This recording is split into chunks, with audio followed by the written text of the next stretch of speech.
Bom dia, pessoal, tudo certo com vocês? Estejam todos bem-vindos a mais um episódio desse podcast, o Altistar. Fico muito feliz de ter todos vocês novamente aqui comigo hoje. Junto comigo hoje, Antônio Augusto, tenho minha mãe, Lilian Ferreira. Oi, Antônio. Mãe do Antônio, né? Mais conhecida como mãe do Antônio. E junto com a gente, Ingrid Luff. Isso. Falei certo, né? Isso mesmo. Psicóloga formada pela UEM, supervisora de intervenção precoce, graduanda de terapia ocupacional na Uningá e pós-graduanda de análise de comportamento aplicado. Descendo um pouco onde foi, então não vou nem perguntar. Seja bem-vinda. Obrigada. Muito obrigado por estar hoje aqui com a gente e espero que tenhamos uma conversa muito legal, hein? Obrigada. Eu fico muito feliz pelo convite e vamos lá bater um papo, trocar uma ideia. Oi, Ingrid, essa sua nova graduação, que te levou? Nós vamos falar do nosso tema principal, mas acho que é importante a gente... Mas fala, qual que é esse tema principal de hoje? Nós vamos falar sobre Denver? Isso, sobre intervenção precoce, né, que é onde eu atuo hoje, né, então, assim, eu falo que é meu menino dos olhos, né, ou minha menina dos olhos, então, brilha os olhos falar de intervenção precoce, então, é o que a gente vai falar aqui hoje, né. Me despertou interesse, Lilian, sobre terapia ocupacional em uma época que está tão em alta essa questão da terapia ocupacional, em falta, né? E aí, às vezes, você pode me perguntar assim, Ingrid, mas você está fazendo a terapia ocupacional justamente por estar em falta no mercado? Não é esse o meu intuito. O meu intuito é que eu percebo que dentro da minha supervisão, né, com as crianças que eu supervisiono, eu utilizo muitas práticas da terapia ocupacional. Né? Então, assim, para ter uma criança mais regulada, para aumentar o nível de alerta. Então, para ter domínio disso, né, eu pensei na graduação. Então, hoje, Ingrid, você vai atuar como terapeuta ocupacional? Não sei.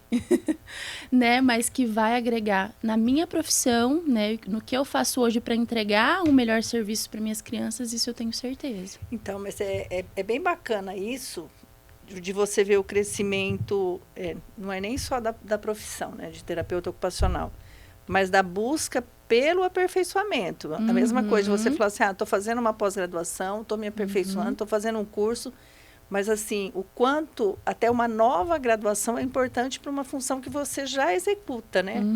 E que lá atrás, quando você se formou, ou quando você fez sua graduação, isso não fazia o menor sentido, né? Você imaginar que um dia você estaria fazendo uma nova graduação para auxiliar naquilo que você estaria executando. Sim, e lá no início, né, quando eu iniciei psicologia, não era o meu intuito, né, trabalhar com autistas, né? Não imaginava isso, né? Com vários casos aqui que a gente já viu. E assim, a gente vê de forma muito rasa na graduação sobre isso, principalmente sobre a análise do comportamento, né?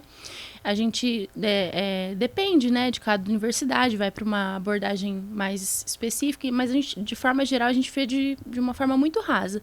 E aí, foi após eu me formar que eu comecei a entrar em contato com esse mundo, né, e que eu me apaixonei e hoje eu não vejo fora dele. E na verdade, você vê a análise do comportamento, mas você não vê ela na graduação enquanto trabalhar o autismo, né? Isso, eu vejo a análise do comportamento de forma rasa também, né? E aí depois que eu vou, né, pós-faculdade, que eu vou realmente me aprofundar sobre isso. Eu sempre comento que, assim, quando a gente começou nosso trabalho, enquanto ativismo mesmo, querendo estar presente em tudo, participar de tudo, eu trabalho no hospital. E no hospital sempre tem muita gente fazendo estágio, principalmente psicologia.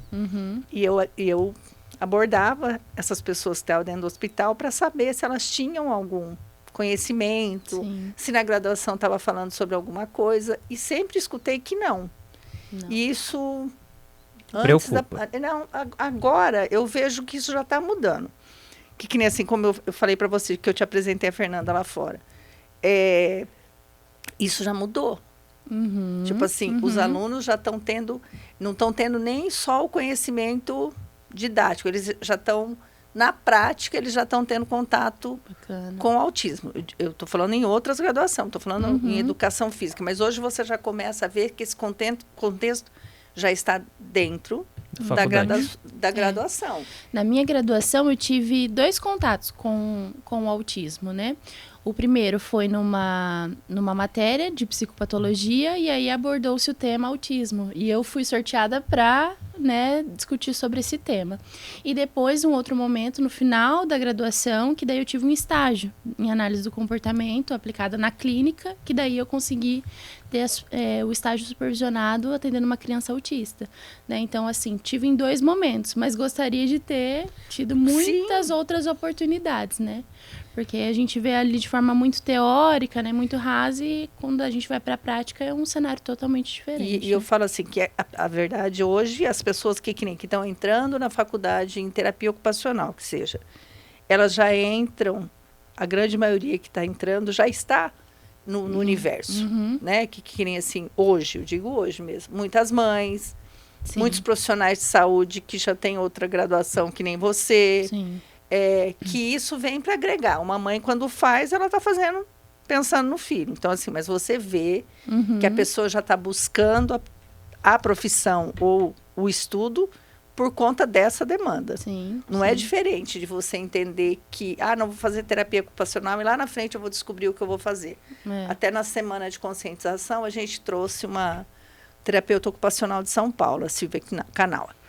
Ela fez uma abordagem falando sobre o trabalho dela enquanto terapeuta ocupacional de uma forma que quem estava ouvindo, olha, nunca parei para pensar que eu poderia fazer isso depois de formado. E ela atende autista adulto, né, em São Paulo. Então, assim, ela tem todo um trabalho voltado para isso. Mas, assim, são campos que eles vão te abrindo um universo aí que a gente nem sabe que existe, né? E antes de eu ser supervisora de intervenção precoce, eu também fui terapeuta, eu também fui pro chão, né? Que eu brinco, né? Que as meninas hoje vão pro chão fazer a intervenção ali com a criança, né? E eu também fui. E fui supervisionada por uma terapeuta ocupacional. Então, e ela me trazia estratégias que faziam muita diferença na minha sessão, né, com a criança. Olha, que legal. E isso me despertou ainda mais, né, o interesse de, imagina, né, ter essa visão de psicóloga referente ao comportamento, mas também ter uma visão voltada, né, para as questões da terapia ocupacional. Então, isso me faz querer buscar ainda mais o conhecimento e aprimoramento. Mas aí é uma busca diferente. Você já está no trabalho, você já está executando aquilo e aquilo vem só para somar. E não é um interesse assim de a profissão está em alta, está em falta no mercado, porque muitas vezes as pessoas entram na profissão justamente por isso, né? Onde está ganhando mais, onde tem mais falta. E esse não é o intuito, né? Eu acho que para quem ainda não tem o direcionamento do que fazer, eu acho que essa questão de estar em alta e ser uma mercadoria com valor agregado importante, eu acho que a gente tem que aproveitar disso para chamar, né? Porque assim, porque realmente não tem. Mas vamos falar do que interessa, além de terapia ocupacional. Queria que você falasse sobre o seu trabalho, tá? Como você começou e como isso é hoje. Eu queria que você falasse do Denver, porque a gente nem falou sobre isso ainda. Explicar o que é o Denver. Então, assim, como eu comentei com vocês, eu iniciei como terapeuta, né? Que a gente chama de assistente terapêutica. Então, inicialmente, fui para o chão, tive contato com as crianças no ambiente terapêutico, né? E depois, me familiarizando mais com isso, fui buscar mais conhecimento, né? E me tornei supervisora de intervenção precoce, né? O que isso quer dizer? Denver, intervenção precoce, é a mesma coisa, né? Então, muda-se ali as nomenclaturas e tudo mais. Mas, em relação à intervenção precoce no geral, porque quando eu falo intervenção precoce, a gente consegue abordar muitas outras coisas, né? Em relação à análise do comportamento mesmo, né? E a gente vê como uma intervenção naturalística. Então, nos primeiros anos de vida ali, a gente começa a intervenção com essa criança. E por que a primeira infância é tão importante? Justamente por essa neuroplasticidade da criança estar a milhão e a gente vai aproveitar esse momento, né? Nesse momento, ali as janelas de oportunidades estão abertas. Então, a gente aproveita essa primeira infância para iniciar a intervenção. E hoje a gente já vê estudos, né, que comprovam a eficácia dessa intervenção logo nos primeiros anos de vida ali. né? Então, assim, e por que naturalística, né? Justamente porque o reforçador dessa intervenção é a motivação da criança. Então, a gente busca, através da motivação, através do brincar, ali, estratégias para fazer um ensino. Eu falo que é um brincar estruturado, né? Às vezes parece que só tá brincando ali com a criança. Não, tem os objetivos por trás disso e a gente está intervindo em todas as habilidades do desenvolvimento, seja ela motricidade fina, motricidade grossa, comunicação receptiva, comunicação expressiva. Então, a gente atua em todas as áreas do desenvolvimento, né? O Denver, ele é feito na clínica?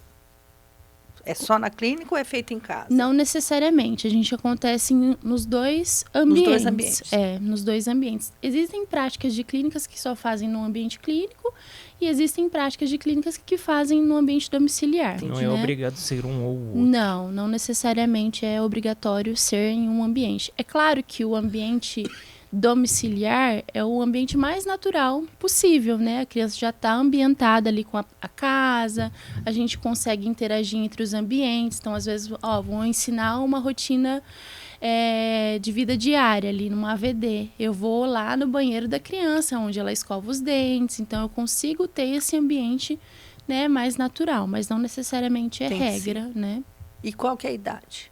A idade é entre 1 a 5 anos de idade, né? Então, por que essa idade de 1 até 5 anos de idade? Justamente pelo nosso protocolo de avaliação, que contempla as habilidades e as questões para essa idade, né?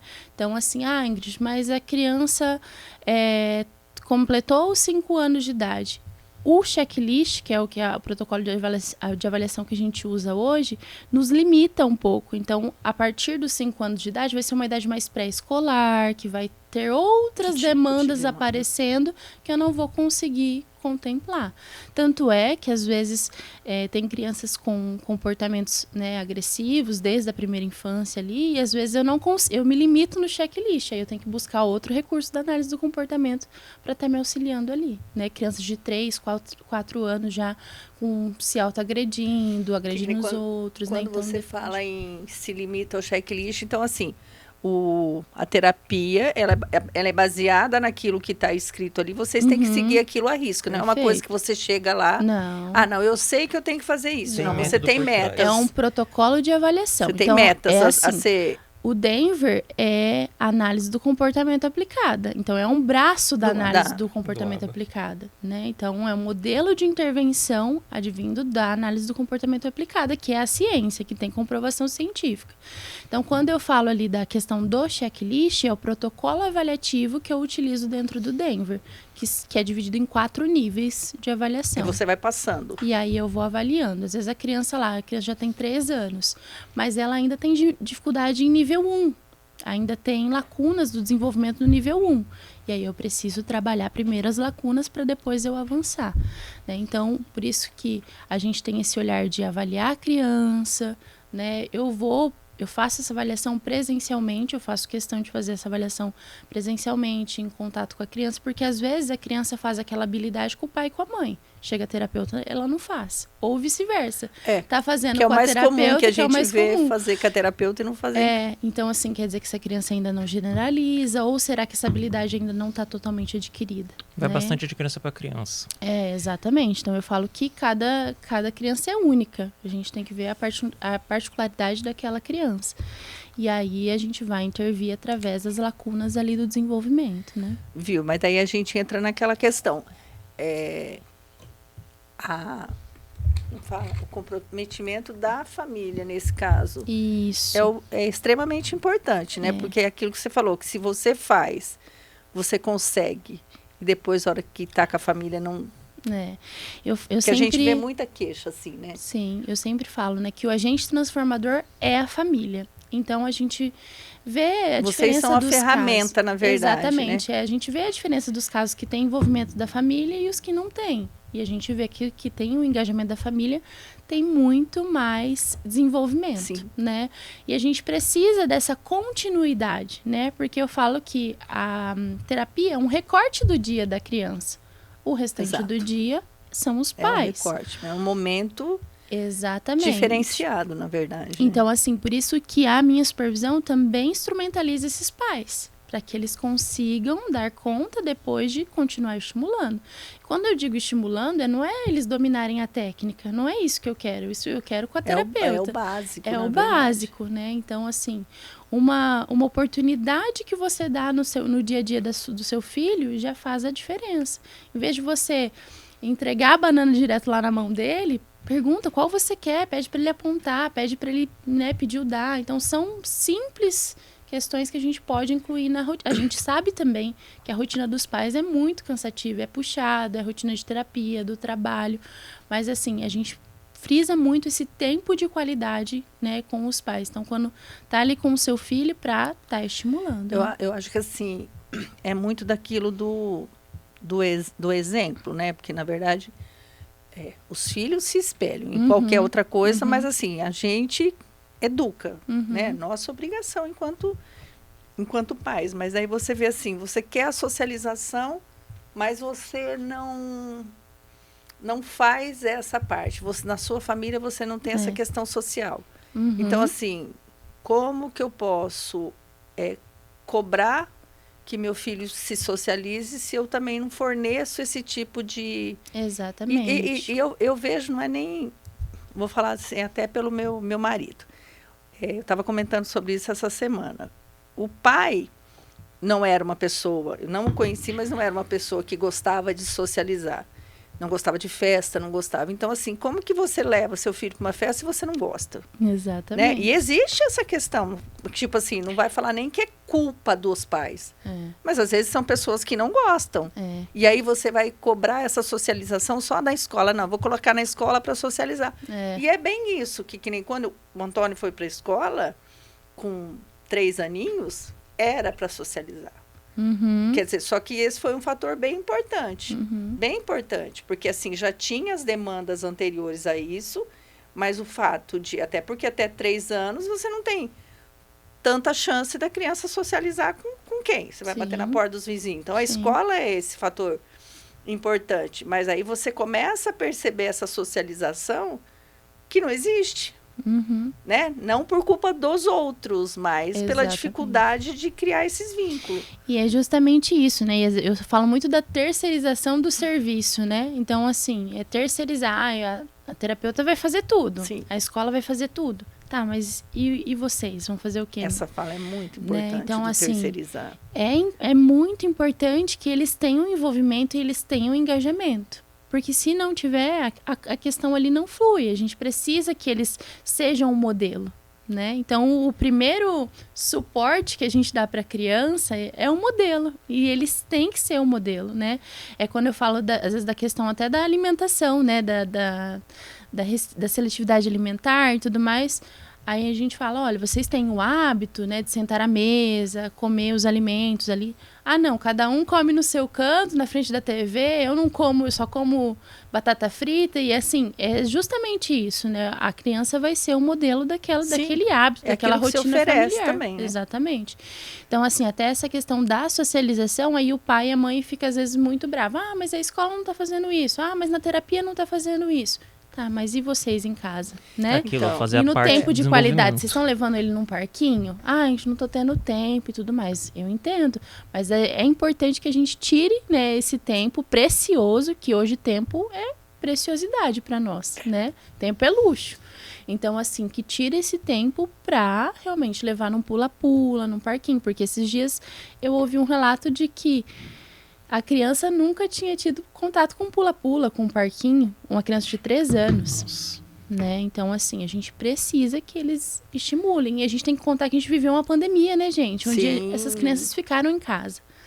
Ficaram em casa sem estimulação. O momento era diferente, né? O estímulo era diferente que essas crianças estavam recebendo.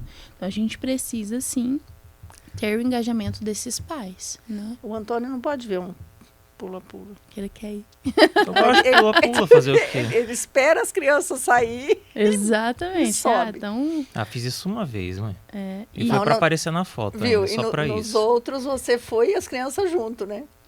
E isso tem um impacto no desenvolvimento no geral. Não é só, às vezes, a gente pensar em socialização que aquele pula-pula vai impactar. é no motor, Sim. na dificuldade motora que aquela criança tem, né? Nas oportunidades que a gente oferece ali para ela na hora do pula-pula, dela pedir o pula-pula. Então, é inúmeros fatores que contribuem para o desenvolvimento dela. Ô, Ingrid, mas assim, eu vou perguntar para você, enquanto psicóloga e nem enquanto psicóloga trabalhando autismo.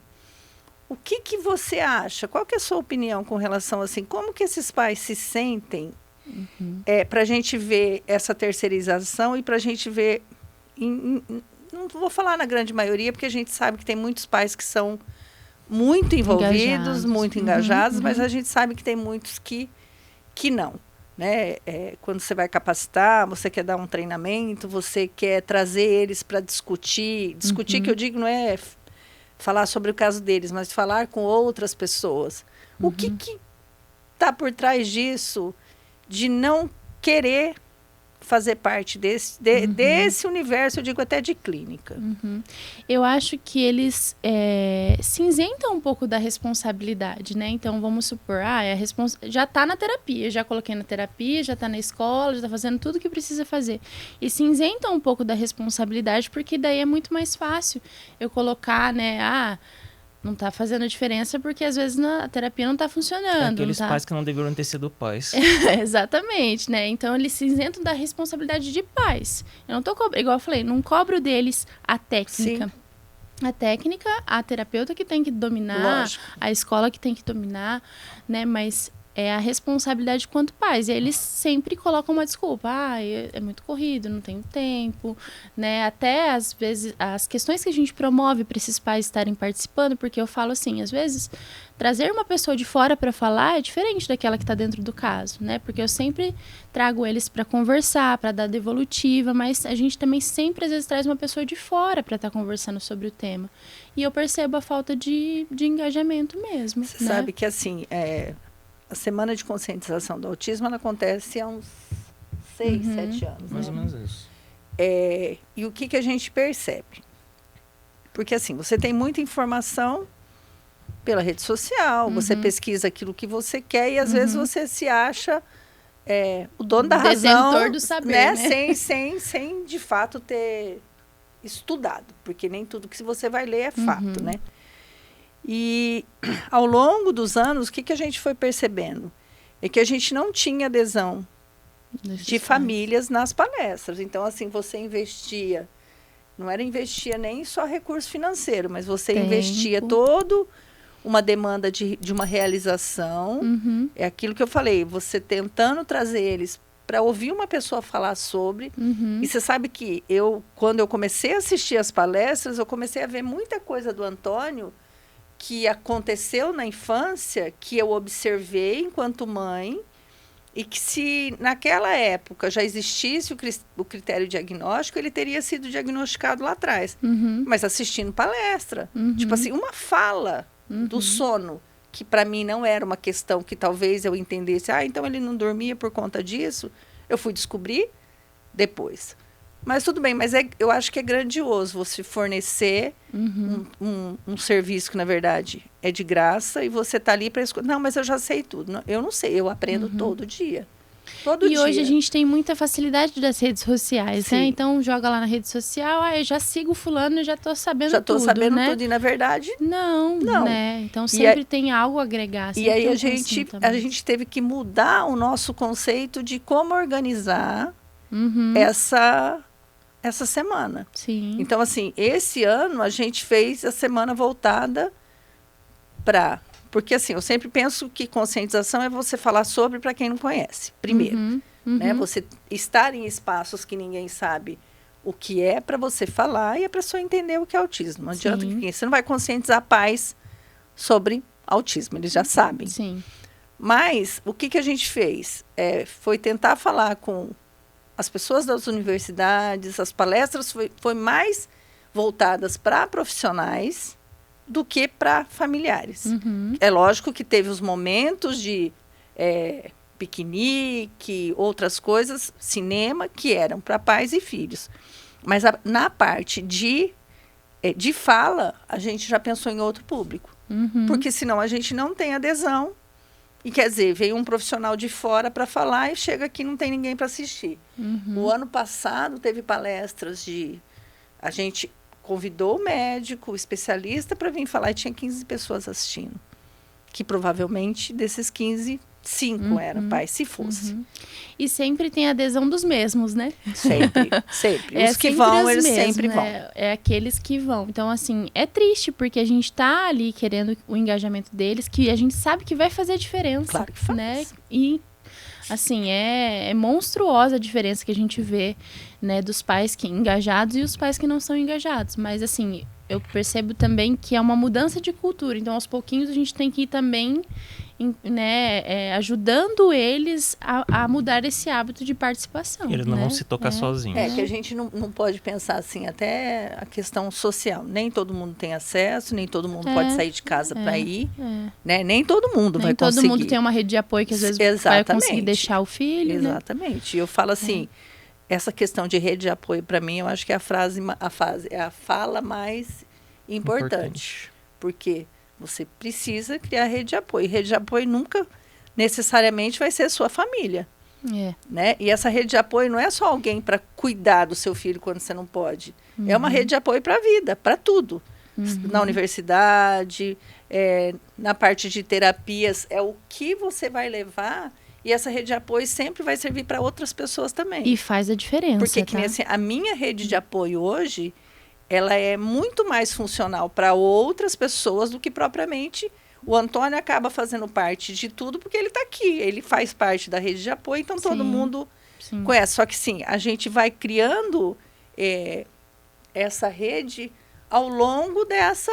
Quer dizer, eu falo que assim, o quanto é importante que nem enquanto a criança está na escola, ela ter a pessoa dentro da escola que é o suporte lá, é o Porto Seguro, que o Antônio sempre teve. E ele sempre criou isso. Eu fui descobrir isso depois. Né? Tipo, chegar na escola, ele estava com o senhor que cuidava da portaria, que cuidava do jardim, então ele era o amigo do Antônio. Aí eu chegava na faculdade, até eu descobri que tinha uma pessoa dentro da faculdade que era esse Porto Seguro dele. Então, assim, só que aquilo... para ele já estava acontecendo. Na hora que eu descubro que existe essa pessoa, aí eu... Beleza, E essa é a minha sensibilidade também enquanto supervisora, de às vezes fazer uma orientação para os pais, não em relação à técnica, né, ao Denver em si, à intervenção precoce, mas ser sensível ao pai do que eles estão precisando naquele momento. Talvez se apoiar em algo que eles gostam, né, se apoiar em... Porque às vezes eles ficam também tão envolvidos com aquele mundo, né, que eles esquecem que eles são... pais, que eles são homens, mulheres, mães, esposas, né, maridos. Então, assim, ter essa sensibilidade também de ajudá-los, porque quem está no meio, às vezes não consegue perceber, né? E às vezes, aí vai adoecendo também. E vai adoecendo. E aí quem está de fora, né? Então, além de tudo, eu não vou só supervisionar a técnica, eu vou também supervisionar esses pais para ajudá-los nesse sentido e ajudá-los a encontrar também um caminho que seja mais prazeroso para eles, para que eles não adoeçam, que a gente também está preocupado com a saúde mental desses pais. Mas você sabe o que é engraçado? O que eu vejo isso já há anos. Questionamento de mães que não existe um trabalho para cuidar dos pais. Tá? Então, assim, eu vejo uma cobrança muito grande. A gente já teve essa cobrança no conselho, né, filho? De mães que foram cobrar que precisavam desse suporte. E aí sempre vem na questão do autismo. E daí eu penso assim, não é só familiar de autista que tem esse sofrimento. Tem as outras doenças, tem as outras deficiências, tem o marido acamado que está há 10 anos na cama, e que essa mulher está lá há 10 anos cuidando desse marido, essa mulher também precisa desse cuidado. Então, assim, se for para fazer um serviço para apoiar pessoas que cuidam, né, cuidadores a gente tem que pensar em todo sentido. Só que aí você vê que quando você oferece esse serviço, não tem adesão. Então, assim, aí quando você vê essa cobrança, você pensa assim, até onde vai, de fato, essa necessidade? Porque, assim, você quer que eu vou na tua casa fazer esse suporte? Como que é esse apoio? Porque eu vejo que todo mundo, assim, você não é a primeira e tenho certeza que não vai ser a última que vai falar isso. Mas todo mundo que realiza esse tipo de trabalho, de acolhimento, de trazer, para oferecer um serviço mesmo, nós vamos fazer um serviço de massagem ou vamos fazer um spa, não tem adesão. Tem, você vai falar assim, quantos pacientes tem na clínica? 300 pessoas? Quando você faz um evento, quantas pessoas vai? 10% disso? Não vai. Isso. Tá? Que nem eu fui, esses dias foi no mês do Dia das Mães, a gente fez eu fui convidada, e aí assim, no auditório tinha lugar aqui, aqui e aqui, né? Tipo, 3 separados. E aí só tinha gente nesse meio. Daí eu falando, falei assim, as mães que estão aqui são as mães que realmente querem estar aqui. Essas daqui são aquelas que nunca vão aparecer. Assim, essas cadeiras sempre vão estar vazias. Entendeu? Então, assim, não acredito que isso vá mudar, porque a gente vê isso acontecendo ao longo desses anos, a gente vê isso acontecendo. E a gente vê muito assim também, a gente dá essa rede de apoio, né, oferece essa rede de apoio, e aí quando eu também vou cobrar desses pais, agora o trabalho é com vocês em casa, eu tô trabalhando um manejo de comportamento que eu preciso que vocês façam em casa. Aí todo mundo desaparece, né? Então, assim, é interessante que os outros solucionem o problema, não fazer parte. Esse movimento, né? Porque, assim, na hora que eu estou ali disponível para dar ser essa rede de apoio também, mas eu também preciso do engajamento deles, né? E aí, quando a gente... Porque quem vai ser cobrado pelo resultado é você. Depois sou eu. Então, o desenvolvimento vai... E eu tenho eu falo assim, que eu trabalho para não ser necessária. Então, eu espero não ser necessária na vida dessas crianças, né? Então, o meu trabalho é incansavelmente em função disso, para o desenvolvimento delas. Mas não depende só de mim, não depende só da terapeuta, não depende só da escola, né? Então, E quando a gente fala de intervenção precoce, a gente fala dessa importância do engajamento familiar, né? É muito importante o engajamento familiar, sem sombra de dúvidas, assim, porque são... o checklist que eu falo ali da avaliação são coisas que dá para os pais estimularem na vida diária. E quando a gente fala de carga horária de intervenção, que é algo bem polêmico também... A carga horária também é a parte deles de fazer ali o momento de sentar, brincar. Também, né? Escola, né? Então, a gente às vezes fica muito focado na carga horária de intervenção só no ambiente terapêutico, não, né? Imagina, e aí essa criança não vai... Exatamente, viver. No ambiente familiar, no ambiente educacional. A gente tem que contar que essa criança também é criança, ela precisa de ter o tempo dela. Né? Às vezes a gente vê comportamentos ali agressivos justamente porque essa criança está irritada, está vivendo uma rotina... né? Assim, muito estressante, que nem o adulto aguenta, né? Então, por isso que a gente tem que ir avaliando tudo isso, por isso que a gente fala da rotina do sono, por isso que a gente fala da árvore de decisões na hora do que eu vou escolher para o meu filho, que é prioridade, né?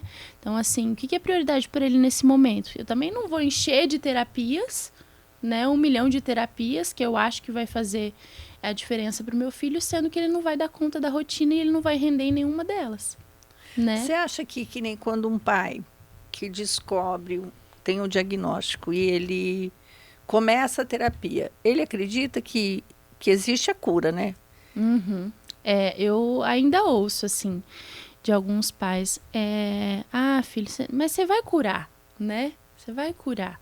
Então, assim, ainda mais às vezes em situações que tem comportamentos inadequados, né, crises agressivas e tudo mais. Então, o pai acalenta o filho no intuito de, filho, você vai curar disso, né? Então, eu ouço ainda muito isso, né, de uma cura. Mas eu acho que tem comportamentos que sim, vão, né? Exatamente. Mas não significa que lá na frente, ao longo da vida, isso não vai manifestar de outra forma, né? Mas eu acho que, assim, essa palavra, eu acho que, assim, ela é bem...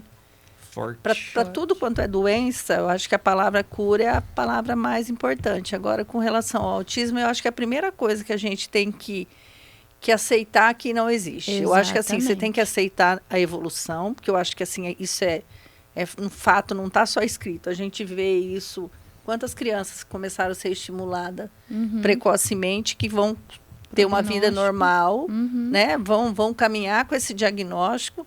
que eu falo assim, que me incomoda muito, né? Eu até vi eu falei sobre isso, depois eu vi um vídeo na internet de uma mãe falando, que tem mães que não gostam que usa as questões do quebra-cabeça, roupa de autismo. Eu, Lília, não gosto.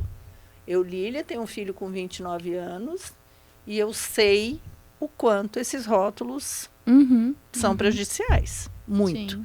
Tá? Então, assim, todo mundo, quando tem os filhos criança, tudo é muito lindo.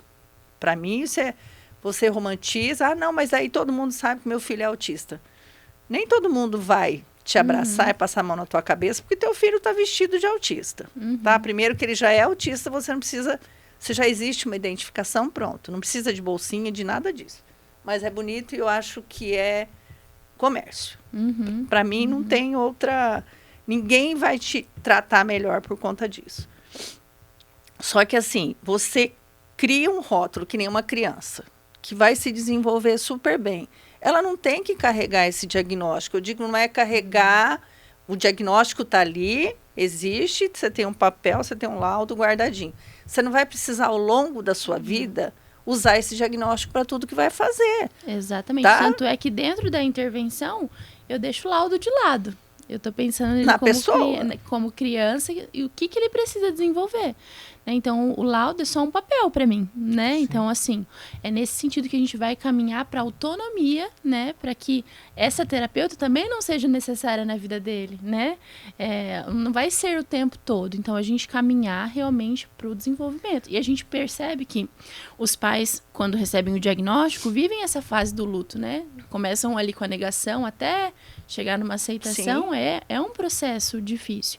Então, por isso que a gente, né, quanto profissional, tem que também estar e ser rede de apoio desses pais para ir orientando, certeza. Mostrando que eu quero que ele não seja dependente o resto da vida de terapia, que ele vá diminuindo a carga horária aos poucos, né, que ele vá adquirindo autonomia para que ele não dependa disso. E a gente sabe que nem assim, é claro que o Antônio teve um diagnóstico com 19 anos e isso mudou para nós no sentido de como nós, família, iríamos conduzir a vida dele para aquelas coisas que para a gente era diferente, Sim. que a gente precisava se posicionar e não sabia como. Então, é claro que você, tendo um diagnóstico, você justificar comportamentos daquilo que você sabe que não vai mudar, é fácil. Agora, o Antônio está vestido 24 horas de autista, quer dizer, eu exponho de uma forma desnecessária. Exatamente. Então, assim, é que nem cordão do girassol para os adultos. Eu acho que é extremamente, ou o cordão do autismo, é extremamente importante você usar em lugar seguro, em lugar que existe a necessidade no sentido, estou no aeroporto, preciso, para não ficar no tumulto, entrar numa fila mais rápida, para essas coisas pontuais. E o que a criança, né, ou o que a pessoa precisa para aquele momento, né? Então, assim, às vezes para aquele momento ela tá precisando se identificar porque ela tá com um comportamento agressivo, que as outras pessoas não vão entender, está em crise, né? Então, para aquele momento ela precisa, né? Só que assim, a gente, as pessoas questionam, né, assim, e eu, como sou a pessoa crítica demais nesse sentido, eu vejo que você coloca a pessoa em situação... Eu estou falando de autismo, tá? Não estou falando de uma pessoa que tem doença rara, coisa assim. Uma pessoa que tem uma doença rara e precisa se identificar, ela já é uma pessoa segura no sentido de não estar vulnerável.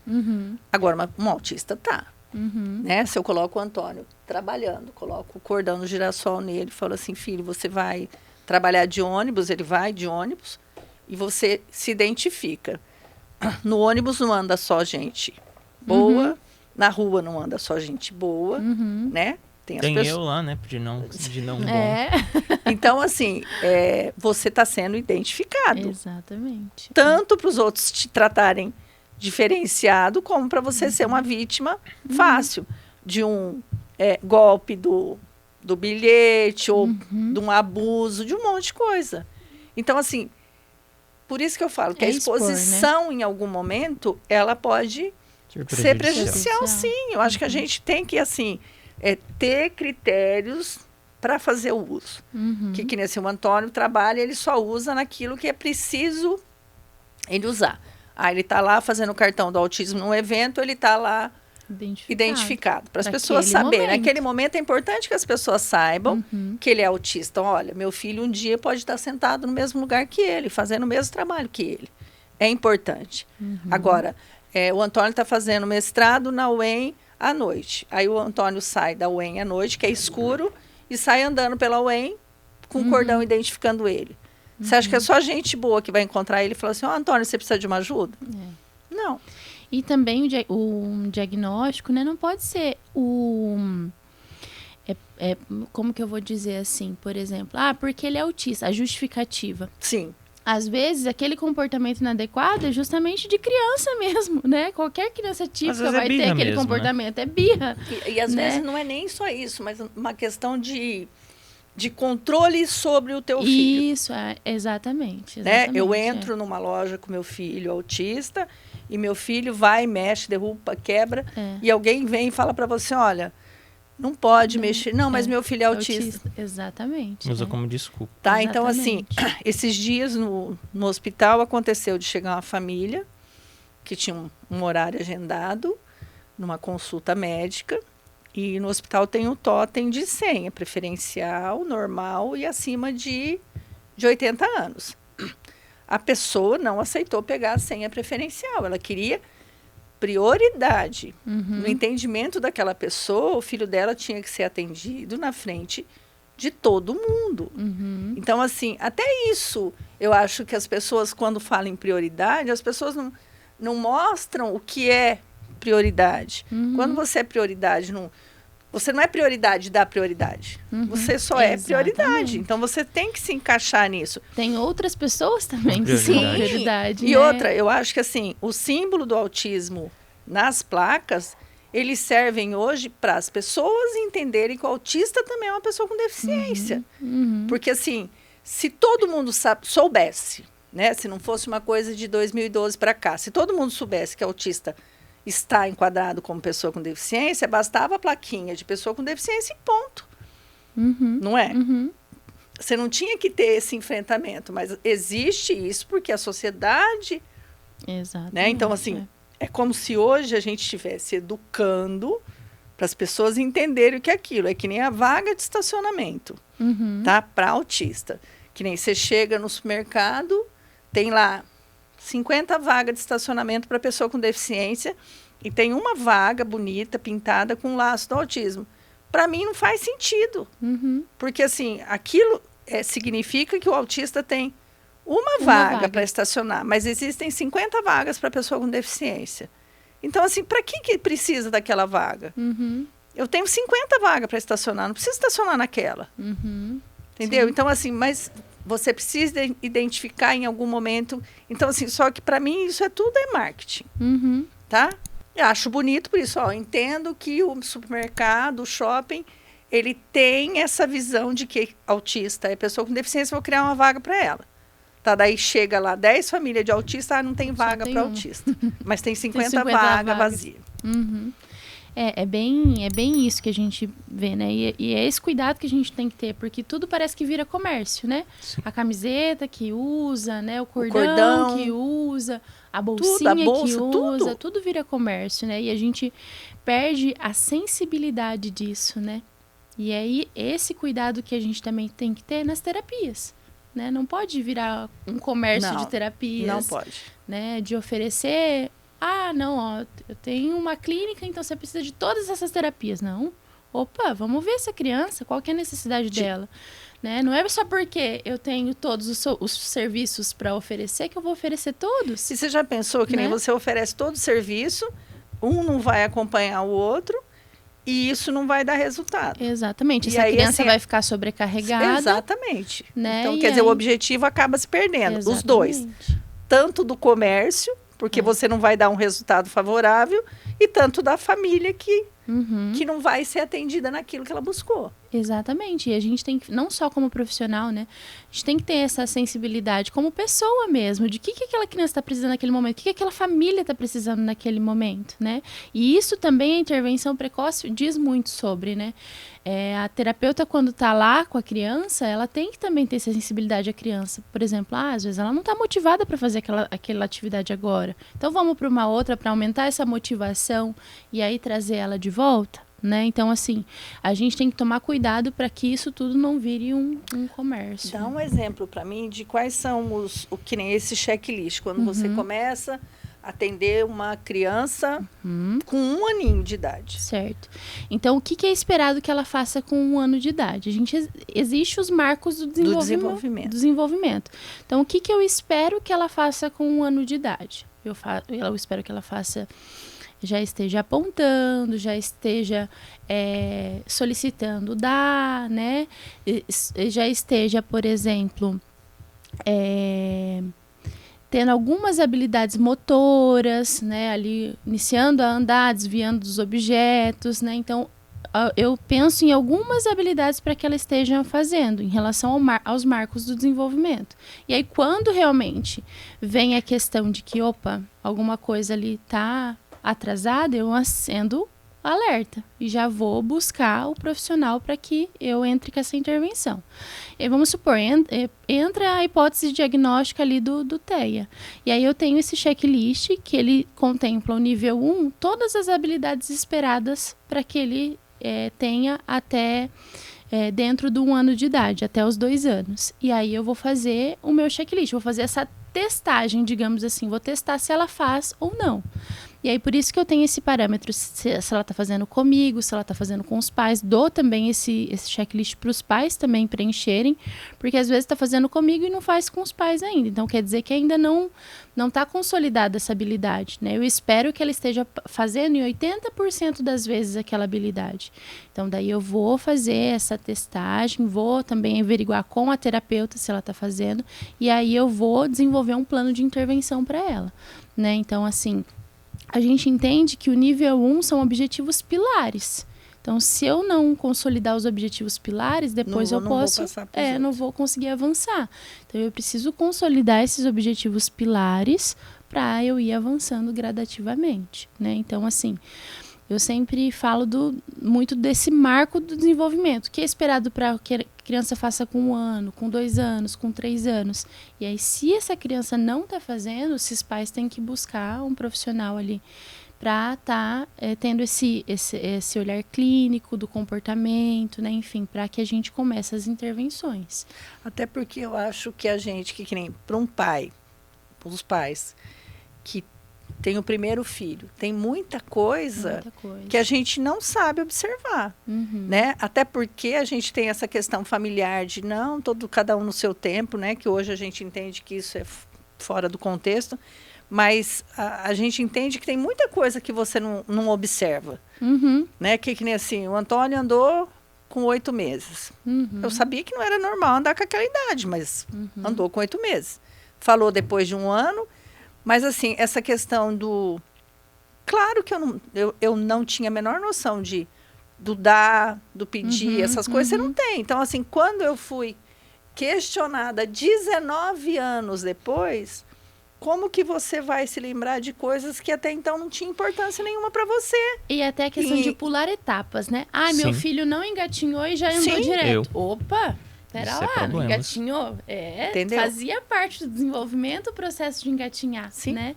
Então, e às vezes a gente fala, nossa, meu filho nem engatinhou, ele já começou a andar direto. Não, mas isso é um orgulho, né? Orgulho pra mãe, né? Porque não teve a fase do engatinhar, mas olha o quanto a fase do engatinhar é importante para a criança. Ela vai começar a ter consciência corporal, noção de espaço, bilateralidade, vai ter esse contato, vai ter esse contato sensorial, né? Então, assim, olha mãe, já vim estragado. O quanto só engatinhar não é só a ação de engatinhar, né? Não, e a gente ainda... né? Eu falava assim, a única coisa que para mim eu achava grave, que o Antônio era fortinho, quando caía, não tava engateando que caía, tava andando. Então, aí caía, batia a cabeça, os galos, tamanho do mundo. Então, assim, se torna muito mais perigoso. Exatamente. Porque uma criança andar com mais de 1 ano, Exatamente. né, você já tem um outro controle. Agora, com 8 meses, era um bebê. E lá nessa idade, a gente já está trabalhando planejamento motor, que vai ajudar lá na frente. Então, às vezes, quando a criança está lá na fase da alfabetização, com dificuldade na escrita, por exemplo. Opa, pode ser, às vezes, uma questão de planejamento motor que não foi trabalhado lá atrás. Mas aí, Né? olha só que engraçado. A letra do Antônio É horrível. É horrível. É horrível. Então, assim, enquanto ele estava escrevendo com letra de forma, ia tudo bem. Mas a gente consegue perceber. A título de material escolar, eu tenho muita coisa guardada. Que, tipo assim, ele teve aquela... né, de acompanhar todo mundo nessa questão, mas essa questão da caligrafia, para mim, foi uma coisa muito importante, porque a hora que ele começou a escrever com letra cursiva, no começo, que ainda tem aquela coisinha de aprender, era uma letra que você conseguia ler. E, de uma hora para outra, essa letra foi virando um rabisco. Entendeu? E, assim... eu ia questionando, porque assim, isso foi evoluindo de uma forma que eu falava assim, gente, não é possível. E olha só como que as coisas, não tinha a menor noção de diagnóstico. Meu filho mais novo começou a fazer psicopedagoga, né? Já quando entrou no 1º ano. Que a escola não queria colocar ele no 1º ano, eu insisti que queria ter que ser acompanhado antes. Falei assim, se for para acompanhar, vai acompanhar no 1º. E aí... a Márcia Storer, que era psicopedagoga do Eduardo, então eu estava sempre na clínica, ela tinha oferecido do Eduardo fazer ecoterapia, eu não fazia a menor noção do que era a ecoterapia para mim naquele momento e no que aquilo, não tinha menor conhecimento. E aí eu tinha essa queixa do Antônio com relação à letra. E eu conversando com ela, falou assim, Lília, vamos colocar o Antônio para fazer ecoterapia. Eu não conseguia entender o menor sentido em... Ecoterapia com a escrita. Né? Mas, naquele momento, fez por um tempo. Mas, assim, se eu tivesse, talvez, a dimensão daquilo, talvez teria, né? Às vezes a gente acaba, você não tem diagnóstico, você não tem nada, você acaba... vai fazer, não deu certo, não faz mais, não vai mudar nada mesmo. Mas isso se estendeu ao longo da vida, essa caligrafia dele. Tanto que na hora do vestibular, eu falava assim, filho, você não vai passar no vestibular por causa da redação. Porque ninguém vai entender a tua letra. Só que, assim, não era uma queixa na escola. Entendeu? Acho que as pessoas conseguiam tirar... E, assim, não era um aluno... O professor se esforçava. Eu acho que, assim, que se ele fosse um aluno ruim, né, intelectualmente não desse conta, talvez essa questão da letra fosse um fator importante. Mas como ele era uma pessoa, e o Antônio sempre ouviu, né, sempre foi auditivo, escutava e gravava, então sempre, se tivesse que fazer uma prova oral, ele iria muito bem. Mas foi uma coisa que lá atrás poderia ter sido... Talvez foi uma lacuna lá atrás, deixada, né? Que a gente poderia ter melhor estimulado, né? Então, assim, talvez uma terapia motora naquele momento lá atrás faria muito sentido. Mas assim, e era uma demanda que eu levava para o médico. Mas ter esse olhar, por isso que a gente discute muito essa parte motora, né, envolvida ali. Às vezes a criança com TEA tem mais chance de ter hipotonia, né, a parte motora ali, né, ter menos tônus muscular. E isso tem vindo à tona de uns tempos para cá, que a gente está tendo esse olhar. Porque eu falo assim, às vezes a criança está lá com dificuldade de copiar do quadro. Olha quanto planejamento motor pra você eu ter que copiar e transcrever, copiar e transcrever. Eu estou fazendo muito planejamento motor. Mas a gente nem pensa, isso para nós já é automático, mas para a criança é muito difícil. Tem um custo de resposta muito grande, se as lacunas lá atrás estão abertas ainda, entende? Então, às vezes, a gente associa alguma outra questão e às vezes, a questão motora que está atrelado a isso. Até, às vezes, a questão da fala, né? A fala é planejamento motor. Eu estou falando aqui, eu estou planejando. Para mim, é automático isso. Mas eu estou fazendo um planejamento motor. E para a criança ainda é muito difícil. Então, para a gente tem que trabalhar planejamento motor, ideação, porque aqui eu tô pensando e tô falando. Aí olha você está só. processando, você nem sabe que isso está Isso acontecendo. para mim já está automático, mas para as nossas crianças, a gente tem que ajudá-las a fazer isso. Então, por isso que na terapia eu também vou trabalhar a ideação, para que ela... a gente vai brincar agora de pintar. O que será que a gente precisa? Aí eu vou fazer a criança pensar. Vou lá, busco um papel, ela vai buscar o papel, vai buscar o lápis e vai começar a pintar. Então, eu estou trabalhando ideação, fazendo ela pensar no planejamento da atividade dela. Que isso vai ajudar no planejamento motor. Às vezes, eu vou fazer uma atividade de encontrar os peixinhos escondidos pela sala. Vou colocar um embaixo da mesa, um colado lá em cima da parede. Por quê? Ela vai ter que planejar para pegar o peixinho. Ela vai ter que abaixar, vai ter que tomar... Aí, e aquele lá em cima? Como que ela vai fazer? A criança sem planejamento motor, ela vai começar o quê? Pular até alcançar, não vai? Porque ela não planejou. Agora, se ela planejar um movimento, ela vai pegar um banquinho, encostar lá na parede, subir e pegar. Isso é planejamento motor. Isso vai ajudar ela lá na frente. Eu tenho medo do Antônio correndo. Você não tem noção. Quando eu via ele, sabe assim, quando você começa uma corrida? Sim. Né? Você corre... Assim, o Antônio corria assim, eu falava assim, ele vai cair de cabeça no chão. E assim, os pais às vezes não têm ideia do motor, porque o motor para os pais é assim, não, mas meu filho vai no parquinho, ele sobe, não escorrega, ele pula, não pula, mas não é só isso. Né? Será que o teu filho tem noção corporal, noção espacial, né? Então, será que ele tem um tônus? E aí, quando eu falo de tônus muscular, eu não falo de força, porque os pais associam, não, mas meu filho tem força, como que você está falando que tem hipotonia? Quando eu falo de força, pode ter força. Eu posso ter força para pegar um peso de 20 quilos aqui, mas eu vou ter tônus o suficiente para sustentar o movimento? Não, eu vou soltar. Aí que eu falo da hipotonia. Entende? Então, assim, eu vou ter força para pegar algo muito pesado, mas eu não vou sustentar. E aí eu pego e solto. Então, a criança vai ter força para subir, mas ela não vai ter força para sustentar aquele movimento. E aí, quando eu falo da questão motora. Então, hoje eu percebo que muitas crianças têm, sim, uma lacuna na parte motora. E aí, por isso que eu até insiro. E aí vem a terapia ocupacional também nesse sentido, né? Legal. Insiro ali circuitos, motores para criança. Então, vamos supor que eu preciso trabalhar um objetivo de pareamento. E aí, eu insiro o pareamento com planejamento motor. A criança tem que passar, pular e depois colocar o peixinho com o peixinho lá. Entende? Nosso tempo. Tá acabando. E aí eu vou... tá acabando? Tá. E aí eu vou buscar a motivação ali da criança nesse sentido. Opa, e às vezes a questão motora tem um custo de resposta muito alto, mas o peixinho é reforçador. Então eu vou usar o peixinho para trabalhar a questão motora. Você está pensando que ele tá...